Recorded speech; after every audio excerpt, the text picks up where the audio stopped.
Hey everyone, welcome to this week's edition of Ask the Vet, and I'm here with Dr. Lucy Fuller. Dr. Fuller, could you tell our viewers a little bit about yourself and your role at Charleston Animal Society? So I am Lucy Fuller, and I have been at Charleston Animal Society since 2008. I am the Chief Veterinary Officer. I started here as a new graduate from veterinary school and have never left. Wow. So I'm in charge of the veterinary care team here at the Animal Society, and we provide medical care and surgical care for the animals within the shelter and then some animals from outside of the shelter. Well, speaking of that, there's a particular animal. We try to show every week a different case of, we call them the rescue of the week. And we just recently, I think it's been about a month she's been in our care, is a cat named Billie Jean. Will you tell us a little bit about how she presented, how she came to the Charleston Animal Society, and, what was going on with her? Yeah, so Billie Jean came in. Someone had found her, taken her to the emergency clinic, and then she came to the Animal Society the next day. And they believed that she had been attacked by a dog or some similar kind of larger animal. She had a lot of bite wounds, and you can see she's a sweet kitty. She's pretty friendly. She was someone's pet, but we haven't been able to contact her owners. But her bite wounds were pretty extensive. Her whole back end, her back, her belly, and her tail were all pretty badly damaged by what we assume was a dog. She received some initial care, and then she has received pretty extensive wound treatment since then. It's been about 6 weeks, I think, now. Time flies when you're having fun, I guess. And she has started to really make huge progress and is getting very close to adoption now. I noticed it looked like she didn't have a tail. So can you talk about that? And also, I remember taking pictures of her before Christmas, or like around December, I think it was, maybe January, that she had a very, very serious wound that I was really worried about whether or not she was going to make it. Yeah, I was quite worried about her too. So one of the big scary things about bite wounds, and some people in the business, call it a big dog, little dog attack, even though she's a cat, that a larger animal attacks a smaller animal. And a lot of times when there's a bite from a larger animal, they'll often bite and then pick the smaller animal up and even shake them. And what that does, and I'll try to keep it, mostly PG at least, is that it separates skin from the underlying tissue and causes huge pockets and kills a lot of skin. And then, of course, the bite with the teeth going in introduces bacteria. And so she had extensive abscesses.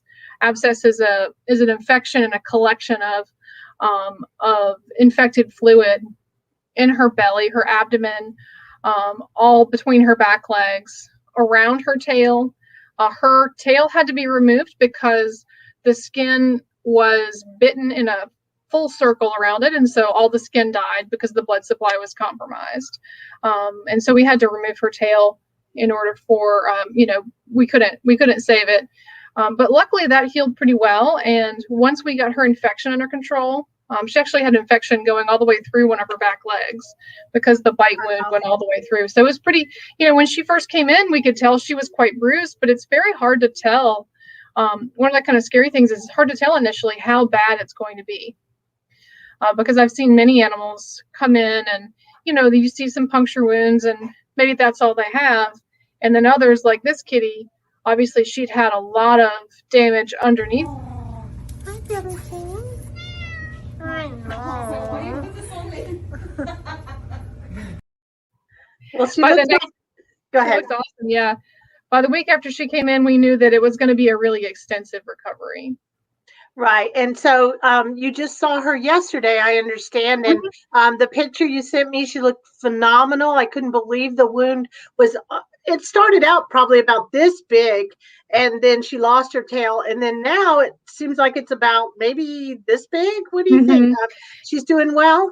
She's doing great. She, behaviorally, she's a cat again, which is great. She has her bandage off, which cats hate bandages. So that was a big step for her. But her wounds have really become much smaller. So where the pad is covering here was a very large wound.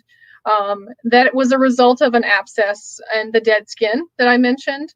And that actually, there was some communication through her leg into her abdomen, the skin on top of her abdomen. So it's pretty extensive, but that has all started to close up. And now she's just in the process of making new skin.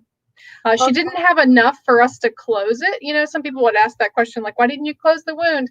But because she had lost so much skin on her belly, we didn't have enough to close that hip wound. And honestly, she started healing pretty well on her own once we supported her. And, that's just one of the many stories that we have in here. We had another one today. And can you just talk a little bit quickly about the AHA accredited symbol we see behind you? What does that mean?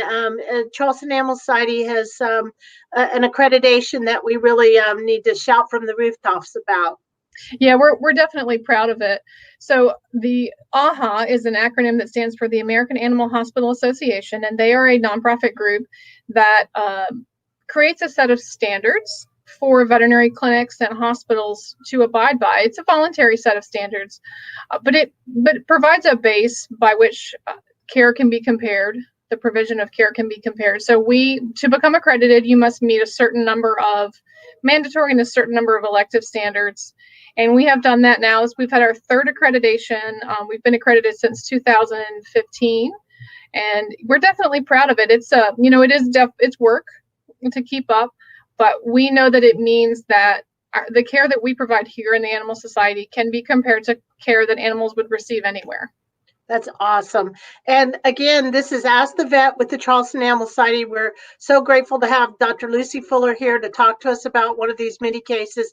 And of course, we really appreciate your support. Financially, we can't do what we do without you to help us save these lives. Lives like Billie Jean, it's a lot of intensive care, but with your help, we'll keep continuing to do this. And that's Ask the Vet. Thank you, Dr. Fuller. Thank you.